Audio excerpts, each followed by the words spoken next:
We go, and it is time for episode 17 of Parx Sportsbook presents Stick to Hockey Live. Russ Cohen at Sportsology on Twitter going to join us coming up in just a couple minutes, and all presented by Parx Sportsbook. Download the app on your phone, your iPhone, or your Android, and get a $500 risk-free bet. No promo required. Just deposit, and you can get that risk-free bet, your first bet, up to $500. You can use it on same-game parlays. You can use it on player performances. You can use it on a spread, a prop, parlay, money line, you name it. It's all there. Player performances and live in-game betting are where it's at. So make sure you download the app. Real simple and very easy to navigate, and anybody can do it. Even maybe Russ can do it. And make sure you do it and deposit and get that $500 risk-free bet. Make sure you follow Parx on all the social channels at Parx Sportsbook on Twitter, on Facebook, Instagram, and YouTube as well. You get great content there. All the stuff from Natalie and Sam and Matt and Rich Gannon, Eddie Alvarez, Mike Quick. It's all there. And a lot of great content and daily specials and much more. So again, follow on at Parx Sportsbook on Twitter, on Instagram, YouTube, Facebook, and check out all the different channels and all the different content that we're providing. We'll have a brand new episode of Odd G's coming up tomorrow with myself and Harry Mays at 1:30, and another episode of Stick to Hockey Live coming up on Thursday at 1 o'clock as always. And a lot to get into in this episode. We're kind of knocking on the door of the All-Star break. But let's bring him in right now. You read his stuff at sportsology.com. He's at Sportsology on Twitter. But in reality, he is at Russ Cohen. And he joins Stick to Hockey Live. Russ, what's going on? You got a headset now. I've been using it for a little while. I mean, sometimes I get lazy and I don't, but I want to give good quality to your listeners. Good quality audio. Your audio does sound better with the headset. Now, do you want to know the secret? Oh, you got a secret? Okay, yeah. So this is like a call center headset. This isn't one of those fancy ones that everybody's got that they feel like they have to go spend like $200 on. I had a really good one and it broke, right? And I kept putting black tape on it. And then I was like, all right, fine. That one I spent like $90 on. But as technology gets better, things get cheaper. This is $25 on Wow. Amazon. You didn't get that from the McDonald's drive-thru? No. you look at your. Can I take your order? I know. At the drive-thru.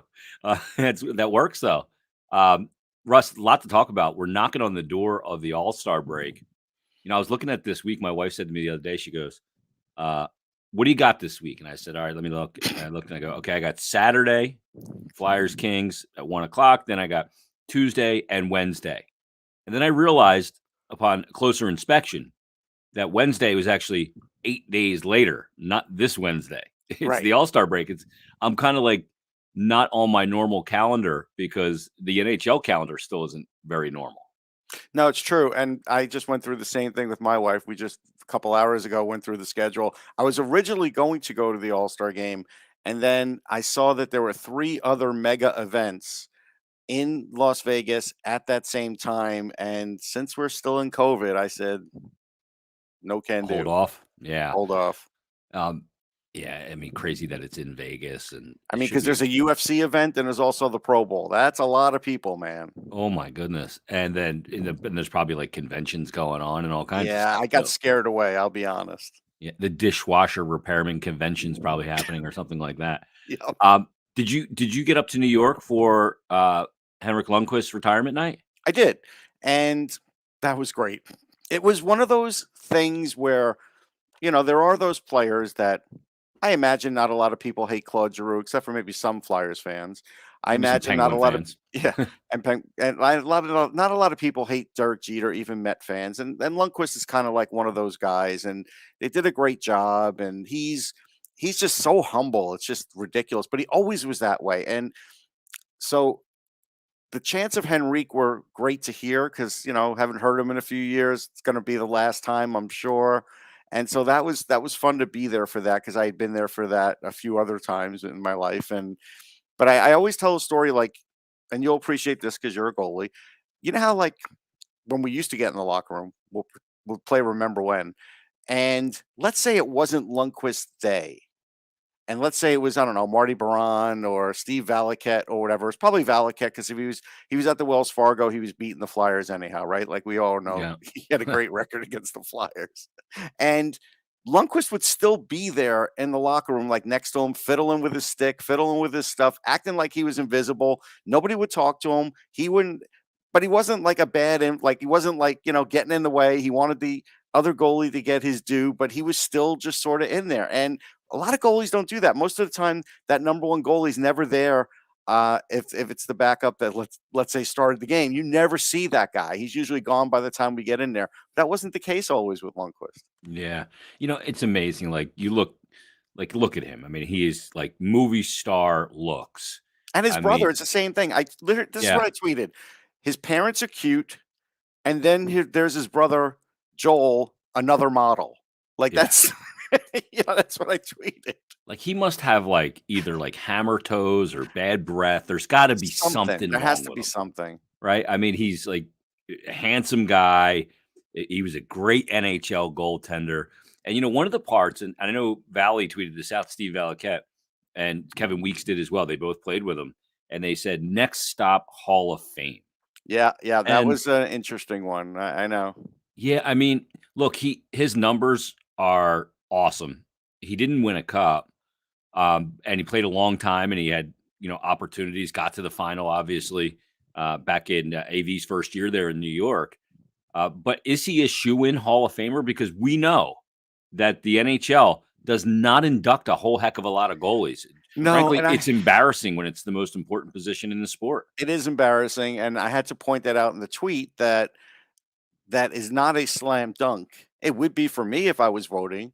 because of what you said and also his game 7 magic. I mean, he's one of the best game 7 goalies of his generation, if not the best. And so, you know, there's a problem with the Hall of Fame. They don't induct enough goalies. And so people are like, well, who's not inducted as an example? And of course, I brought up the easy one because I keep hearing from people even now that, well, Mike Richter should be in, not Lundqvist because he won a cup. And Yeah. it's like, yeah, except winning the cup isn't everything. You have to look at an entire body of work. And by the way, I would put Richter in too. Yeah, But me if I too. had to, but if I had to choose between the two, I've told people Lundqvist is better, and they don't believe me. Not all of them, but some of them, just because of the cup factor. And it's like, listen, I watched them both their entire careers. I've interviewed them both. I've seen them operate on and off the ice. I'm just telling you, Lundqvist is better. And he's got you can look at Richter and go, well, he's got international success. So does So is Lundqvist. Lundqvist. Yeah, I mean, for Team Sweden and Yeah. Richter in the what was it, the '96 World Cup World of Cup. hockey. I mean, Yeah. he was unbelievable. He was. The Wells Fargo, one of their actually, Yeah. I think it was their first regular game. Yeah. And they barely got the seats in time. Like that was one Yeah. of those crazy. But everybody knows that because yes, that was a time where U.S. hockey was changing and could actually compete and beat Canada Yeah. with all their best players. I remember going to watch an exhibition game before Richter's even in the NHL. This may be 89 or 90, I want to say. But I went to an exhibition game where Team USA, they had an Olympic trial team, and they were doing a tour and playing NHL teams. And they played the Flyers, and Mike Richter was the goalie at Wisconsin at the time, and Yeah. was the Team USA goalie. And we didn't even know at that point. We're like, all right, he was already a draft pick and all that, but you go, okay, is he going to be a legit NHL goalie? Little we know, just about 4 years later, he'd be winning the cup and ending the drought in New York in '94. Yeah, I mean, and he was a local kid. Obviously, that's been told 1,000 Germantown million. Academy. Yeah. And so, so some people knew about him. I certainly knew about him. Did I know to that degree? No. And actually, when I spoke to Richter once about his time in Wisconsin, and that really took him back for a minute because at that point he hadn't probably talked about Wisconsin in like 30 years. Yeah. And he was just like, he had to find his way. So it wasn't like gangbusters, Ken Dryden at Cornell. Took a little bit. The funny thing is too, I know the guy that was his tandem partner playing youth hockey in the area. Oh wow. A guy named Jumbo Ralston, Jimmy Ralston. Jumbo. And Jumbo's a big boy. Yeah. But Jumbo, I mean, he was an incredible goalie, and Richter was actually his backup for most of the time in youth growing up. Yeah, they were two good players, and then obviously Richter. I'm sure Richter was faster than Jumbo, and that's probably what did Jumbo in. Yeah. Jumbo could move though for a big boy, and I still see Jumbo at the rink very often now. That's nice these days. Yeah. So let's talk about the Flyers Kings game because I talked to Bill about this on Flyers Daily, Bill Meltzer, and I'm convinced that winning the game the way they did was better than winning the game 4-1 or 5-2, because they had to stare down the face of adversity multiple times in the game, including when LA gets the game tied at 19-22 with the goalie pulled Yeah. after Kopitar pounds that one home. And the fact that they had to win it with that kind of adversity, I think slays two dragons for them. Not that they're all of a sudden going to go on some win streak and put themselves back in any conversation for the postseason. That ship has sailed. Right. But to me, winning the game the way they did, I think, was important in a lot of ways. It was important, and you're right. They did have that point where they had to overcome adversity and then also overcome a challenge. Like, Yeah. I want to know. I talked about this the other day, but even for someone like you, and you have post game, so you stay a little longer. But at the point where it looked like the Flyers won, people are texting home, fans, people like me, hey, be home in an hour. You want dinner? You pick it up. And then all of a sudden the world stopped when they're like, hold on, we have to review it. And Yeah. I'm telling you, the crowd was holding their breath, man. I felt bad for a couple seconds. It was quick, but for a couple seconds, people's hearts stopped. Yeah, because Provorov comes out from behind the goaltender, never touches him Right. through the crease, but that could have had. I mean, if he just bumps him a little bit Yes. or impedes his ability to make the save, that is getting overturned. Right. And that would have, but you're right. It was a really good thing. There's still some bad things going on, and Cam Atkinson was right to point them out in the post game and again, I keep saying this, he's probably won 4 or 5 games on his own, and besides Giroux, where would this team even be without Cam Atkinson? They'd be Yep. like lower than the Sabres at this point. I totally agree. There's another thing I talked about, Bill. I said one of the great tragedies of this season is that because of the way this has gone, Giroux is going to get moved at the deadline. Yeah. I'd say that's 95%. No, I think that's sure, happening, yeah. right? And I go, you're only going to see 3/4 of a season of Cam Atkinson and Claude Giroux. You'd like to see those two play on a good team together because they complement each other beautifully. They do. The shooter and scorer with the consummate playmaker. And, I think sometimes people mistake Atkinson as a guy that, well, he's not that good because he goes through cold spells. Well, every scorer does, Yes. but he busts his ass All game the in, time, game out. every shift. Yep. And it tells me a lot about the guy, Russ, that he's such a good penalty killer and a relentless penalty killer. And for a skilled scorer to have that element in his game and in his toolbox tells me a lot about the character of the guy. Yeah, no question. He's a high character guy, but he also had to.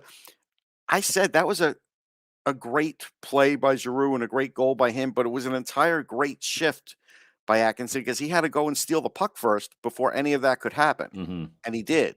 And I think those are things that I think that sort of get overlooked with Atkinson. But again, yeah, like this team without him would be in trouble, like to the point where they would, I mean, maybe some fans would like that, where they would be a top 5 pick team, and that's fine. But they brought him in for the right reasons. Like he's done his end of the bargain. There's just so many others that aren't. Yeah. And, I just, when he speaks to he's such a likable player. He really And is. not because he likes the area and was excited to come here, but because the way he kind of calls it like he sees it. Like, hey, no coach is going to get us out of this shit. We got to get ourselves out of this. This is on the Right. players. And Right. it's not like player speak and cliches. To me, it's honest and it's, I guess the way to put it is it's genuine.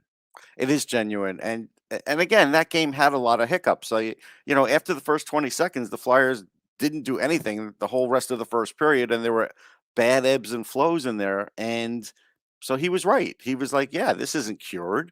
It was good to get the win, and you would know they needed the win. I mean, that's obvious. You didn't want to go winless for a month, but there's just still some weird things going on with that team, with the lineup. Even Ratcliffe, I think they brought up for the wrong reasons, and I liked what he did. But Mhm. if you're bringing him up just because he's a big body, like Chuck said, it's the wrong reason to bring him up. Because Isaac Ratcliffe's supposed to be a scorer too. And so I'm not bringing up Isaac Ratcliffe to just be like bookends with Zach McEwen so they could check guys around because you're worried about losing to like the Islanders and saying that you weren't big enough in that game. Like that wasn't the reason. It just Is he wasn't. going to be a goal scorer at the NHL level though? I He's mean, he scored supposed to be, 50 yeah. in the OHL. He Yeah, doesn't he's have supposed to be. Yeah. I mean, big men take a little longer, They big do. The body power guys. forwards definitely do. And Yeah. sometimes they they don't turn out the way you want, like Nick Ritchie is kind of like, Hmm. okay, Nick Ritchie's like, not didn't do anything for the Leafs so far, but had gotten some goals with Boston, like 14, 15, same with Anaheim, but he was expected to do more. He didn't. Julian Gauthier, same thing with like the Rangers, has all these abilities, never put them all together. And so Ratcliffe, yeah, it was nice for him to get the call up because he wasn't having the greatest year in Lehigh, but nobody is. So, and I feel like he produced well. But again, I want to see him get at least 5 games. They didn't get Linus Sandin 5 games. Yeah. It's like, and they're getting stuck on, like, I get it. Jerry Mayhew gives all out effort. That's great. And he's got 3 goals. But he's Terrific. not a part of the future. Are you really going to re sign him, though? Like, this is, Yeah. He's so that's where you 29. have to look at things and say, these are your guys in your system, your building blocks. You need to bring them along right now. Yeah. And you can't do it on these quick look-sees either. And same with Sandin. Even though he's 25, he's still new to the NHL. Like, one game wasn't right. Like, what could you tell in one game with like 7 minutes? Yeah. Well, I mean, the only reason I could advocate for Mayhew being in the lineup because he's working well with Morgan Frost. That's fine. So that's one element. It's Yes. you don't have him in there because he's part of your future, Mayhew, but he's working well with Frost right now, and if that helps Frost gain confidence, and you've been looking at Frost, and we see Mhm. elements and flashes, but we haven't seen consistency. But his game seems to be coming along a little bit now, as the detail plays in the defensive and neutral zone seem to be getting better. Now Way I better. think we're starting to see his creativity from an offensive standpoint start to rear its head, which is good. Well, yeah, that always takes longer when you're now asking a guy to be defensively responsible. He's making some hits now, right? Where that wasn't part of his game before, but now he's stronger. So he's doing that. So the offense is always going to be last again then because he has to think for a while to do those other things, right? You don't So they want become really habits, right? yeah, they have to become habits. You don't want hockey players thinking on the ice. It's just it needs to become habit, and then the confidence does come in where the offense comes in. Now, look, if you put Frost with Giroux, I guarantee you would have points. Yep. That was the case before, but they haven't wanted to do that, so that's okay.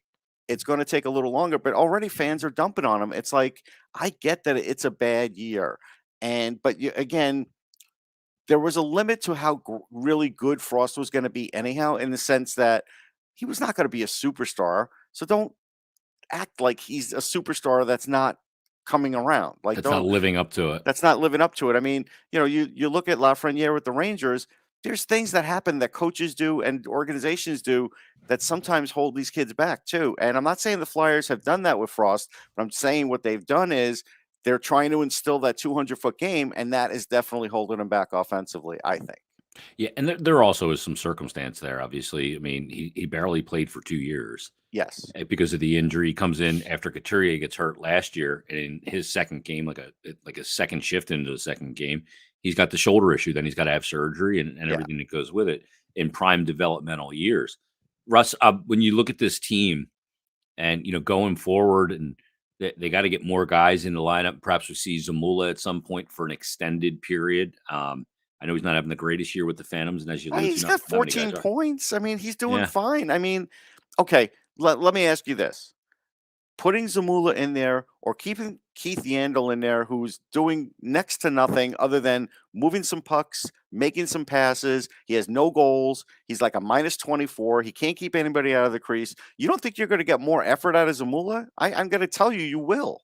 yeah. And look, I'm good with bringing guys in to get some NHL mistakes out of the way. Right. Let them do it in a season that's lost in the standings. Like, what's Keith You Yandel get doing something for out you of it. anymore? Like, he hasn't done Yeah, much he's not going to be here anyhow. next year. No. So it's like you got to move some of these guys in. You can't get hung up and worried about this record. And even Chuck sort of fell into it in the press conference, was kind of like, well, Keith Yandel's going to be playing games here. We want guys to develop. And it's like, okay.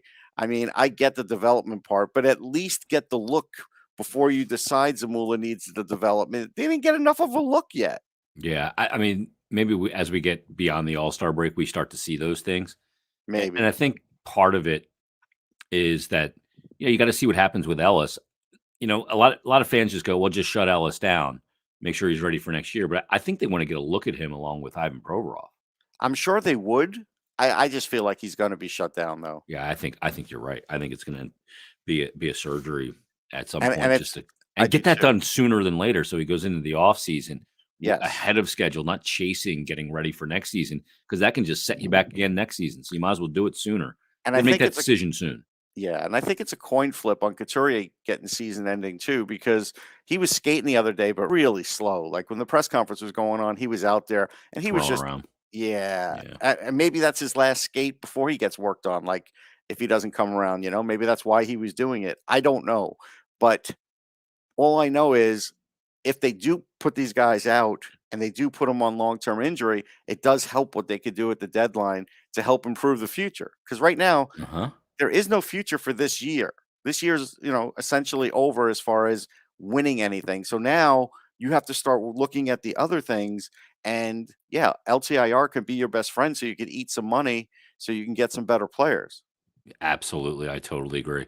I saw somebody. I'm gonna see if I can find this tweet, but it might have been Mikey from uh, OMB that Okay. said, people just like bailing on Ivan Provorov, and Yeah, it's I been a saw it. It was shit him. couple of years, yeah. And everybody wants to kind of when things are this sideways, everybody wants to throw the baby out with the bathwater, right? Yes. I guess that's the term. And you look at Provorov, and yeah, is he too partner dependent at this point? Absolutely. But he's also a guy that can play 28 minutes a night.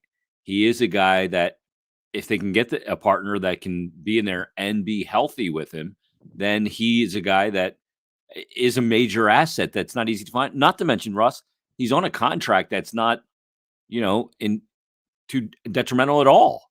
No, they have cost certainty with him. Yeah. He is still their best conditioned athlete among all other, compared to anybody else.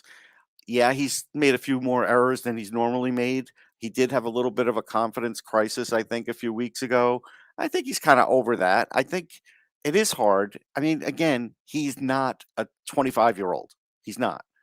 And he has had different partners. And while he is partner dependent, it is kind of rough that he hasn't been able to have one stay for a number of years. It really helped Brandon Carlo to have Chara for those years. Oh I mean, yeah. Brandon Carlo was not ready for the NHL, but they knew, hey, with Chara there, we could do this and get away with it. And they did. It kind of like in the middle there, Provorov was kind of like, he didn't have that help. And I think he will overcome this. But again, he does his job. He is not supposed to be like more than a 40-point defenseman. Yeah. He's supposed to do everything else, though. Yeah, everybody's caught Potentially. up at Hedman and Norris and Yeah, being no, that no, guy. no, no, no. It's I not him. mean, that's not him. Uh, Still doesn't it, mean he's not a number one defenseman, though. yeah. Look, when team success is so fleeting like it's been this year, everybody's value goes down in a fan base's eyes. Same thing's happening with Konechny. Konechny's a Well, guy. he's brought some of that on himself. Oh, absolutely. His the thing about him, Russ, to me is, and I was talking to somebody about this, that's pretty plugged in, and the gap from his best game and the gap from his worst game is way too big. Like you Yes. want his best, you'd be fine with his best game staying where it is, but that floor has got to come up. That when he's not playing well, it's not subterranean. Yeah. He's So got to bring that floor up in his worst. I did something last game that I don't do a lot, but I was kind of like, really looking at just what Konechny did at every moment of the ice, right? And if you remember, maybe it was the second period, he had that puck. He looked like he was going on a net. All of a sudden, puck's jumping off his stick. He doesn't have a play. Yeah. He gets frustrated. You could tell he went to the bench frustrated. There was another play where he takes a shot, maybe it missed the net or something. He gets frustrated.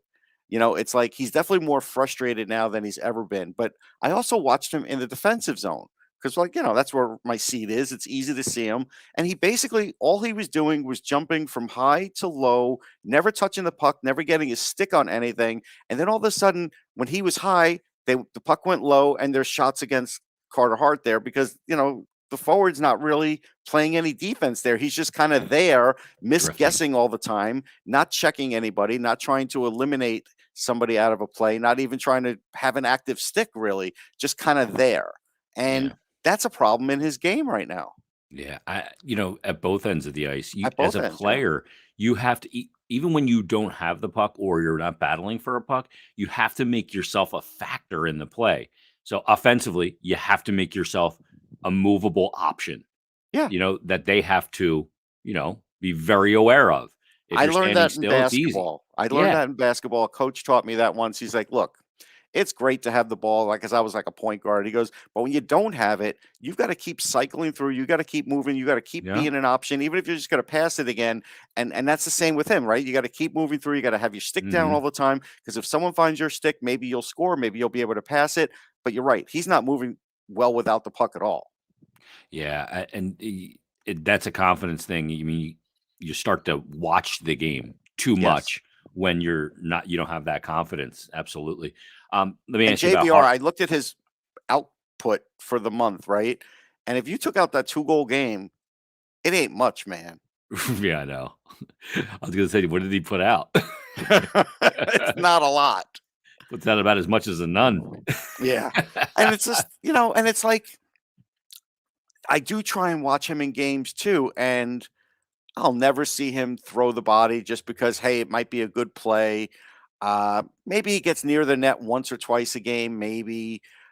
He certainly looks for those chances where there's sort of those, I don't want to say cherry picking kind of easier goals, but he does seem to hone in on those and Yeah, get those chances. And then there's a lot of nothingness, right?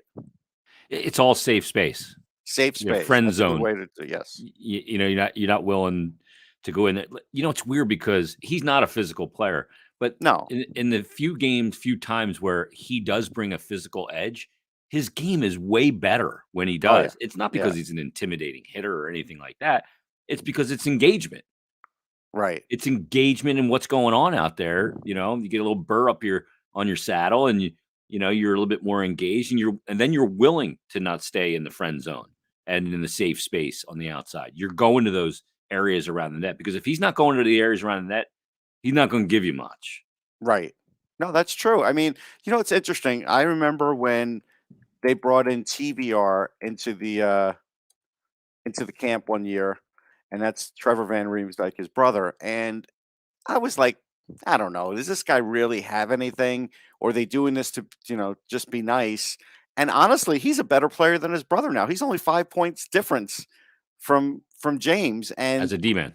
as a D man, and he was just an invite. Like he was a nobody in the NHL. And Van Riemsdyk was a guy that would score at least 20, 25 every year, and he got 10, and two of them. One of them is a 2-goal game this month, and he's got 7 assists. He's going to have an Yeah. all-time low year for assists. What do? You buy him out, or I mean, you can You try and can't buy move him him out. No, you can't. because you I'm don't going to want to go back. spread the pain out. Yeah, well, but this is the problem.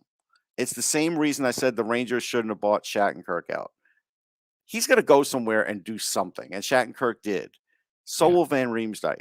And so I just gotta trade him for whatever I can get, even if I have to eat half of everything that's left on his salary. And that's yeah. part of the LTIR. But don't buy him out, and just let him go wherever he wants, and I get nothing. Don't do that. Yeah, I agree with you because, I can't attach any kind of asset or prospect or anything to No, get rid of him. I'm no. not doing that. I'm not playing that game with only 1 year beyond this one. Right. Um, Russ, let me ask you, because when you look at the draft order, if the league or the season were to end now, Montreal's got the number one overall Yep. pick or best odds to land the number one overall pick at 25.7. Arizona at 12.1, and geez, the NHL cannot let the number one overall pick go there in the next couple of years. Oh, I mean, playing in it'd be brutal. a 4,000 seat collegiate arena. I mean, what a Honestly, disgrace. I don't even know if that's real. I think this is their Oh, it's last real. gasp. No, I mean, it's real as far as that arena. I don't know if it's Yeah. real. Like Bettman hasn't said anything. Is he really going to let a team play there? He barely let them play at the Coliseum, citing that it wasn't NHL quality and they had to make certain upgrades. How's he going to get it? I mean, again, who's going to subsidize these games to make it worthwhile for anybody? Well, I mean, they have to. I think Freach said they have to put like $30 million at to write a check just to get the arena up to NHL spec. Because when a team comes in, they got to have workout facilities. You got to have all Right. these different things, and Yeah. it's not about capacity in that regard. It's about having NHL players collectively bargained hey, when we go into a building, these are the things we have to have. It's like our rider, like a band. Yeah, but they're going to be losing money every game. Oh, yeah. Well, I mean, they said that, well, they'll jack up the price of the ticket, but But who's going it to pay doesn't, for it to go and it see a won't sub? even be. Yeah. If they do all these upgrades, somebody said it might only be 3,200 seats, something like that. Yeah, that's what Fried was saying as well. I mean, like, you can't make money on that. No, not as an NHL team. It's not going to cover your payroll. No. Well, it might if they have like 15 UFAs, but that's a whole other thing. If they all of a sudden, yeah, I think Fried said it best though. They're going to have to sell that team back to the league, and then the league's going to put it up for auction. They're not going to just move it, and then it's going to be an auction between Houston, Quebec, and maybe some other city. You can't do Quebec only because you're 78 cents to the US dollar. Like, that just seems like a losing argument. Yeah, well, I mean, they have a ready-made arena there, though. Houston Houston kind of does. They need kind of does work, but yeah. I mean, I think the other preference for the arena, league would be by the Houston. way, I did research. The other arena still has ice, where they used to play back in the old JR days. Oh that still has ice. Yeah, I mean, it's just been a mess there for far too long. It's just a disaster. So, but the point of that, but you were getting back to the draft, so yeah, I mean, they can't end up with, if they didn't get Austin Matthews, the local native son, they can't get Connor Bedard in 2023. That's my point. I get it.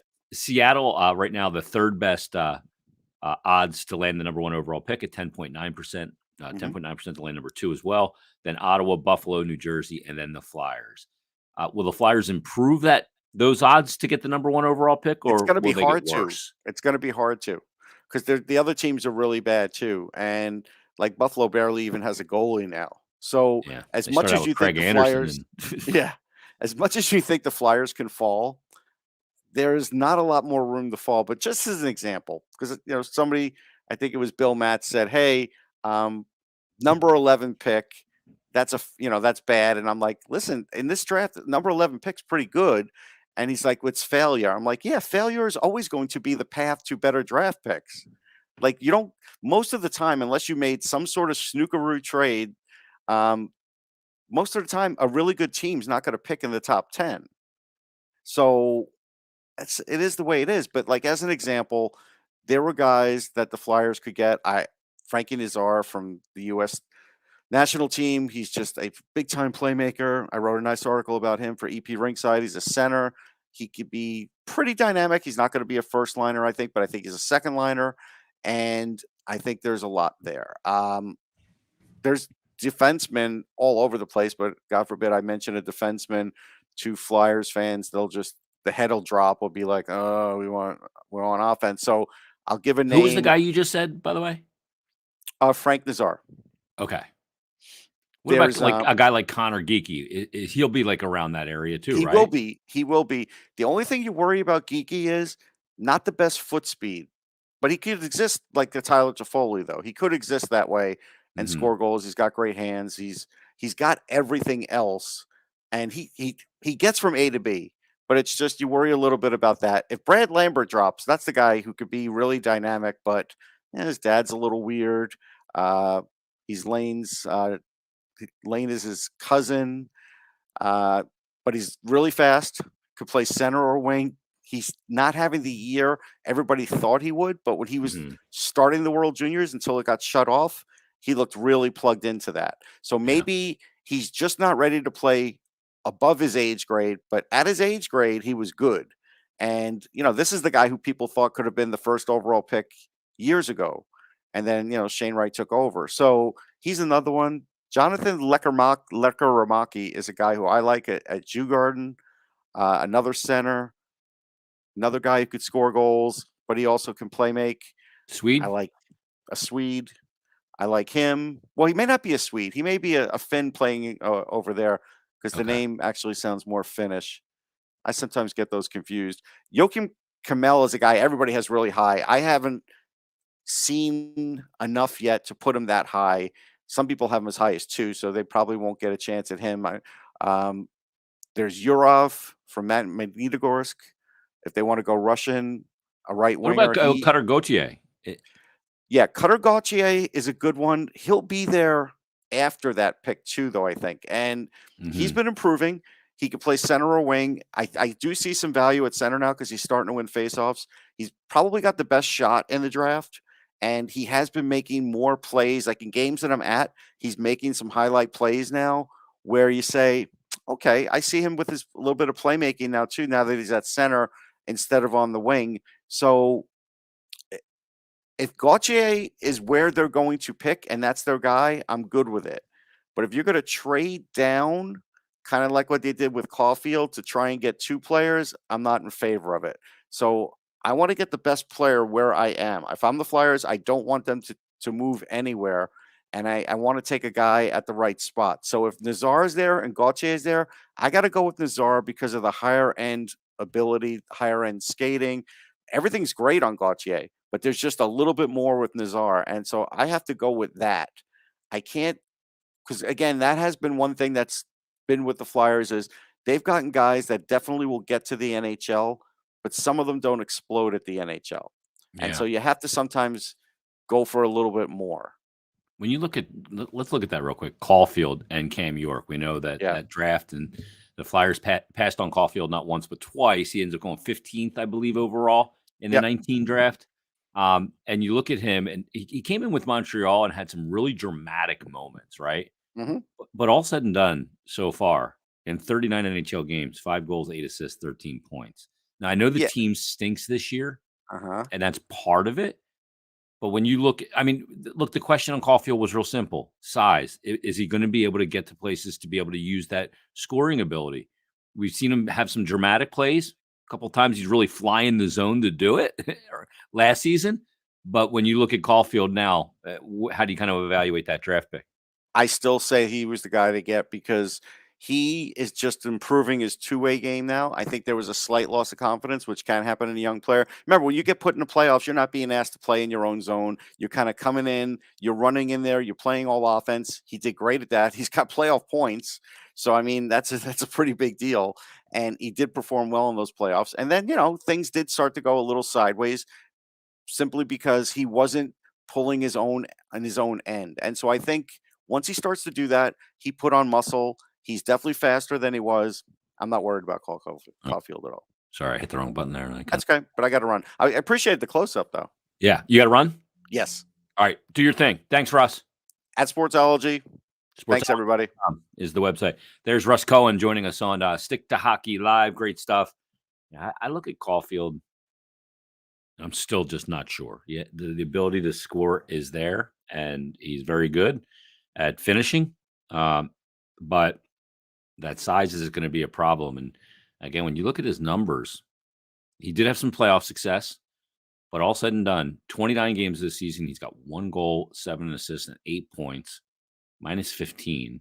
And then the year prior in 2021, in 10 regular season games, 4 goals, 5 points. And in 20 playoff games, 4 goals, 8 points, and 12, or 4 goals, 8 assists, and 12 points. So performed well in those playoffs.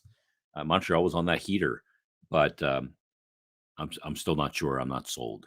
But I was a guy that was advocating that pick when they were there at that draft. So we shall see. All right. Flyers will be back in action tomorrow night facing Winnipeg. Try and win 2 straight. When's the last time they won 2 straight games? I mean, they just got their first win of 2022, obviously this weekend over the Kings on the last day of the month. They've never gone 0 for a month other than February, or excuse me, not February, April. But usually April in a normal NHL season is much shorter and a lot less games. Season usually ended anywhere between April 6th and April 9th. But the Flyers have never gone 0 for any of the other months. So October, November, December, January, February, March. And they almost did it in this first month of 2022. Didn't happen. They got the win over the Kings in overtime. They'll look to win 2 straight games, and they'll look to do it for the first time. I'm looking at the schedule now. They have not won 2 straight games since there was actually a break in between, since December 18th against Ottawa, where they won in overtime, and then out in Seattle on December 29th. Now, there was 2 postponed games in there, December 21st and 23rd, when the league kind of shut down a little early around Christmas, but they were have not won back-to-back games in 5, 6, almost 6 weeks. So they'll have that opportunity tomorrow night against the Winnipeg Jets. Winnipeg, a weird team. I look at Winnipeg and I go, what's the deal with Winnipeg? Last year, when they were playing in the All Canadian division, you looked at Winnipeg and go, that's a team that could win that division. This year, though, they're out of the mix right now. 43 points. They got a record of 18, 16, and 7. 43 points, sitting in the 6th spot in the Central Division, and good teams ahead of them. I mean, you look, Dallas is the one team right ahead of them, but St. Louis is tied for the 3rd spot with the Minnesota Wild, although Minnesota's played 4 less games than the St. Louis Blues. Minnesota legit 27, 10, and 3. And then Nashville and the Colorado Avalanche as well, leading that division, 67 points. Matter of fact, the Colorado Avalanche tied for the top spot in the entire NHL with the Florida Panthers at 67 points. Panthers have played 45, but Colorado, 67 points, only played 43 games. They are just been unbelievable. 22-1 at home this season. So, all right, that's going to put a wrap on this episode of Parx Sportsbook presents Stick to Hockey Live. Thanks to Russ Cohen for joining us at Sportsology on Twitter, sportsology.com. All his stuff is there. EP Ringside as well. Make sure you check in on all Russ's material. Great draft stuff and great hockey stuff to boot. And we appreciated him taking the time today. We'll have another episode coming up on Thursday. But in the meantime, you need to download the app, Parx Sportsbook app. Just go on your app store, type in PARX Sportsbook, find it, download it, and then open up an account. And you do not need any silly promo code. You don't need to put in Jason or Philly or Fly, any code in there. You just open up an account, deposit, and your first bet is risk-free up to $500. And you can bet on player performances. You can bet on spreads. You can bet puck lines. You can bet money line, player performances, first to score, last to score, just to score, exact score. You can do the same game parlays, you name it. Your first bet is risk-free up to $500. So again, just download the app, Parx Sportsbook. Do it on your iPhone or your Android, and you just have to open up an account, deposit, and that first bet, risk-free up to $500. It's a great deal. And again, no hoops to jump through with the silly promo code and all that. So download the app and get in on the action. Do it, before, the big game happens in football. Do it before the All-Star break in hockey. You still got college hoops. You got pro hoops. You can get in on all of it. Not to mention baseball around the corner. So tons to get in on. F1, which I'll be wagering on. And make sure you follow Parx on all the different social media channels as well. At Parx Sportsbook on Twitter. Or you can follow them on Facebook, Instagram, and YouTube as well. There you'll get great content, daily specials, Natalie and Sam and all the different contributors putting out great content. Harry and I will have an episode of Odd G's coming up tomorrow at 1:30 that we will stream out live on all those platforms, and you can find our content there as well. So make sure you give them a follow on at Parx Sportsbook, Facebook, Twitter, and Instagram as well.